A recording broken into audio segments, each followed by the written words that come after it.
You have already learned about the physics of linear motion. Now we will consider rotational motion.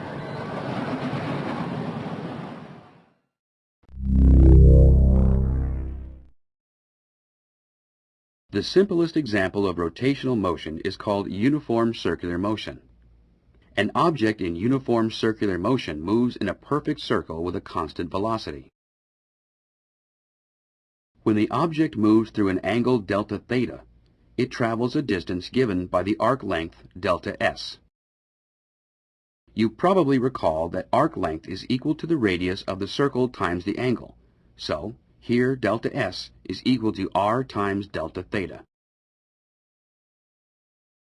If the time it takes to move through the angle delta theta is given by delta t, then the velocity of the object, v, which we assume to be constant, is given by the displacement over the time. In this case, velocity equals delta s over delta t. Putting in r times delta theta for the arc length delta s gives velocity equals r times delta theta over delta t. If we define the angular velocity, omega, to be the change in angle with time, we find that the translational velocity v is equal to the radius of the circle r times the angular velocity, omega. The velocity vector is tangent to the circle at the object's position and is perpendicular to the radial line from the center. Notice that, as the object moves around the circle, the direction of the linear velocity constantly changes.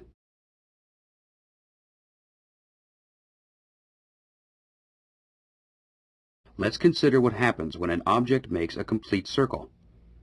The time it takes to do this is called the period, and is usually denoted by capital T. The period is equal to the total distance traveled divided by the velocity. The distance traveled in one complete circle is equal to the circumference of the circle, which is equal to 2 pi r. Using the relationship we found for uniform circular motion, that the translational velocity is equal to the radius times the angular velocity, we find that the period is equal to 2 pi divided by omega. The frequency f is defined as 1 over the period. Since we just found that the period is equal to 2 pi over omega, we now have a relationship between the frequency and angular velocity. The angular velocity is also referred to as the angular frequency, which we now see is equal to 2 pi times the frequency f.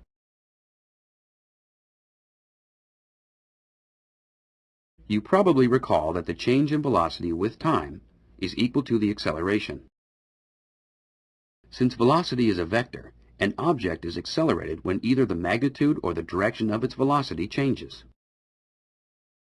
This is a new concept, since until now we have considered only acceleration that results from changes in the magnitude of the velocity. As previously mentioned, the velocity of an object in uniform circular motion is constantly changing direction. Thus, this motion involves acceleration.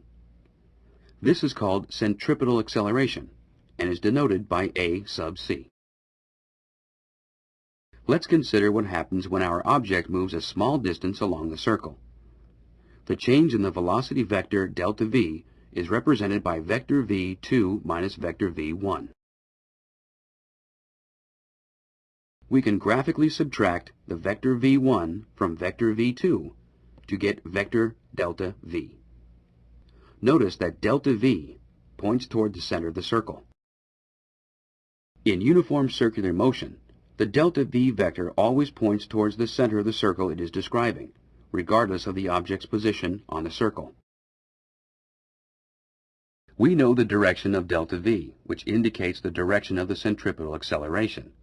Now let's find an expression for delta v over delta t to get the magnitude of the centripetal acceleration.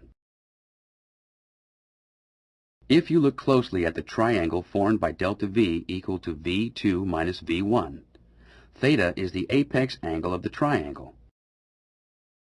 Since the magnitude of the velocity does not change, the magnitudes of v2 and v1 also remain the same.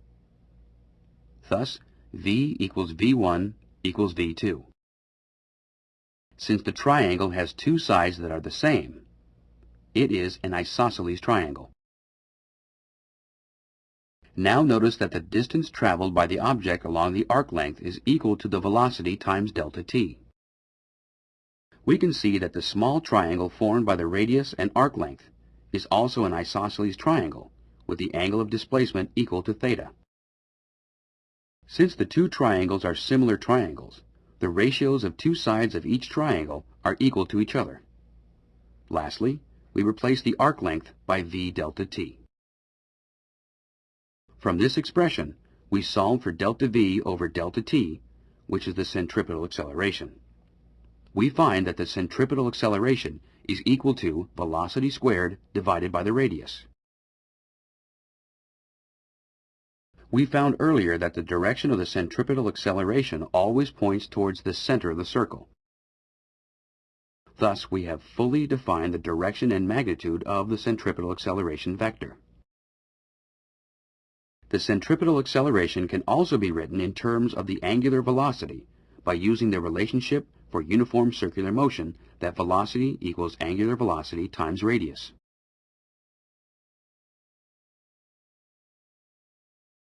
Let's calculate the centripetal acceleration of the Moon orbiting the Earth. We'll assume the Moon's orbit is circular. We know it takes 27.3 days to orbit the Earth, and we also know that the distance from the Earth to the Moon is 385,000 kilometers. What is the direction of the Moon's centripetal acceleration about the Earth? Correct. Centripetal acceleration involves velocity and radius, but our given information is radius and period. Which of the given equations can we use to find the velocity of the Moon?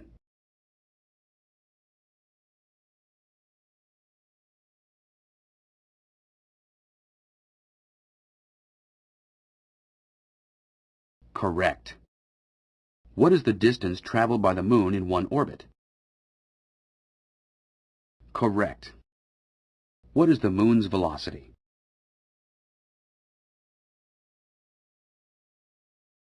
Incorrect. Correct. What is the magnitude of the Moon's centripetal acceleration? Correct. The centripetal acceleration of the Moon as it moves around the Earth is quite weak, about 3,500 times weaker than the Earth's gravity.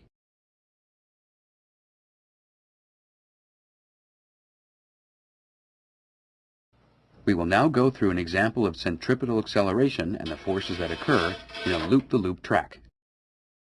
If the ball enters a loop fast enough, it will travel in a complete circle, and thus will have a centripetal acceleration directed towards the center of the loop. Let's analyze what happens at the top and bottom of the loop. If you have ever ridden in a loop-the-loop roller coaster, you know that at the top of the loop you feel lighter, and at the bottom of the loop you feel pushed down into your chair. At the top of the loop, the ball experiences two forces, gravity, which points down, and the normal force between the ball and the track, which also points down. The ball also experiences centripetal acceleration towards the center of the loop. Using Newton's second law, we can take the sum of the forces and set it equal to the mass of the ball times its acceleration. If we take up as the positive direction, the normal force and gravity both point down and are negative, and the centripetal acceleration, which also points down, is also negative. Now we solve for the normal force at the top of the loop. Since the normal force is equal to how hard the ball pushes against the track, it is equal to the ball's weight at the top. Here we will call this W top. Notice that at a particular critical velocity equal to the square root of gravity times the radius, the ball's weight at the top is 0. Thus, at this critical velocity, the ball is weightless at the top, and if the ball were to move slower than the critical velocity, it would not stay on the track.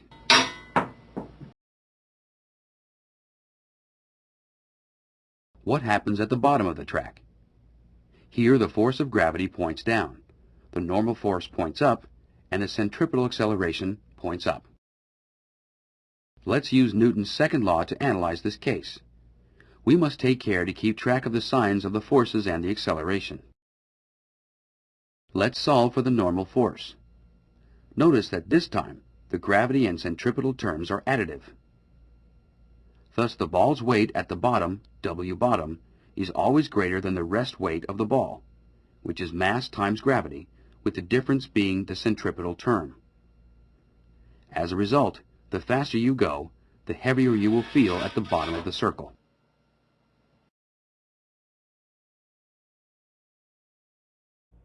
A car is going around a circular racetrack at a constant velocity. There is friction between the tire and the road that keeps the car on the track. If the car goes too fast, however, friction will not be large enough, and it will slide off the track. At a certain critical velocity, the car will just be able to stay on the track. Calculate the coefficient of friction of the racetrack from the critical velocity. Hint: an object going around a circle at constant velocity has a centripetal acceleration that points towards the center of the circle. Use this in Newton's second law along with the force of friction that keeps the car moving in a circle. In this simulation, you can control the velocity of the car. Try different velocities until you find the critical velocity. At the critical velocity, any velocity higher will cause the car to slide off the track. At and below the critical velocity, the car will stay on the track. Enter an integer value for the car's velocity and click on the Run Simulation button.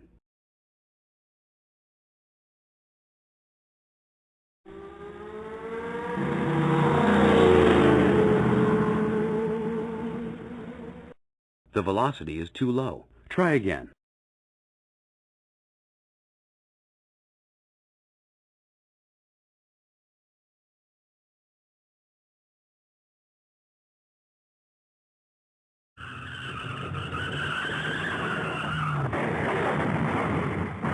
The velocity is too high. Try again.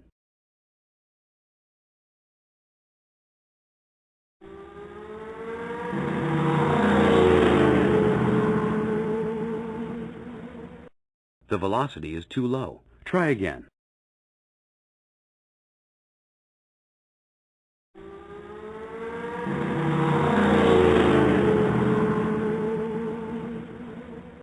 The velocity is too low. Try again.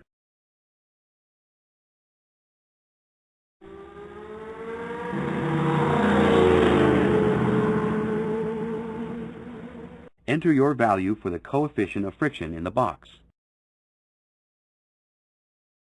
Your answer for the coefficient of friction is incorrect.